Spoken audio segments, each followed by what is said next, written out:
श्रावण महिन्यात आपल्या आहारात बदल करण्याची गरज असते। आयुर्वेदात यामागची कारणंही सांगण्यात आली आहेत। श्रावण महिन्यात काय खावं आणि काय खाऊ नये असा प्रश्न अनेकांना पडतो। ठराविक पदार्थ श्रावणात खाण्यामागे अथवा न खाण्यामागे नेमकी काय कारण आहेत याविषयी तज्ञांचं म्हणणं जाणून घेण्यासाठी हा व्हिडिओ शेवटपर्यंत पहा आणि हिंदुस्तान पोस्टला लाईक, शेअर आणि सबस्क्राइब करायला विसरू नका। श्रावण महिन्यातल्या आहाराविषयी वैद्य नंदकुमार मुळ्ळे सांगतात की श्रावण महिन्यात आपली भूक आणि पचनशक्ती मंदावलेली असते, त्यामुळे या काळात पचायला हलका असा आहार घ्यावा। अति थंड किंवा अति गरम पदार्थ खाणं टाळावं। श्रावणातल्या सणांच्या वेळी जे पदार्थ बनवले जातात ते ठरवतानाही श्रावणातलं वातावरण, आपली पचनशक्ती आणि शरीरासाठी आवश्यक पोषक तत्वे या तिन्ही गोष्टींचा विचार करण्यात आलाय।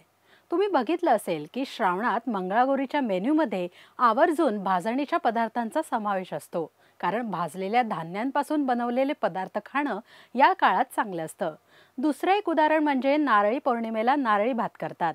नारळाचा किंवा खोबऱ्याचा वापर करून तयार करण्यात आलेल्या पदार्थांमध्ये शरीराला आवश्यक पोषक द्रव्ये मिळतात।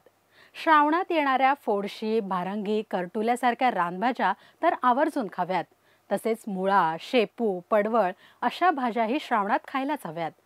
सणासुदीला अळूची भाजी बनवण्याचीही आपल्याकडे पद्धत आहे। अळू आपल्या आरोग्यासाठी उपयुक्त आहे, कारण यात मुबलक प्रमाणात पोषक तत्व असतात। वाताचा त्रास असलेल्या लोकांनी शेंगांच्या भाज्या अजिबात खाऊ नयेत। श्रावणात खीर तसेच लायांच्या पदार्थांचं सेवन करायला हवं। श्रावणात कांदा लसूण खाऊ नये आणि मांसाहारी पदार्थ खाणंही टाळावं असं म्हटलं जातं। याविषयी वैद्य सांगतात की उष्णतेचा त्रास असलेल्या लोकांनी कांदा लसूण जास्त खाऊ नये। कांदा लसूण असलेल्या पदार्थांचं जर जास्त प्रमाणात सेवन केलं तर पचनाशी निगडीत समस्या निर्माण होतात। श्रावणात मांसाहार करत नाहीत, कारण माशांच्या आणि इतर प्राण्यांच्या प्रजननाचा हा काळ असतो, त्यामुळे नैसर्गिक प्रक्रियेत व्यत्यय आणू नये हा उद्देश आहे। मांसाहारी पदार्थ पचायलाही जड असतात। श्रावणात आधीच आपली पचनशक्ती मंदावलेली असते, त्यामुळे या काळात मांसाहारी पदार्थ खाणं टाळावं। पूर्वीच्या काळी लोक दिवसातून एकदाच मांसाहारी पदार्थ खायचे, त्यानंतर ते रात्रीचं जेवणच घ्यायचे नाहीत किंवा सूपच प्यायचे किंवा इतर हलका आहार घ्यायचे, कारण मांसाहारी पदार्थाचं पूर्ण पचन होण्यासाठी 24 तासाचा कालावधी लागतो। पण आजकाल ही गोष्ट कोणीही पाळत नाही। आपण मांसाहार केल्यानंतरही हेवी पदार्थ खात असतो। श्रावणात अनेक जण उपवास करतात।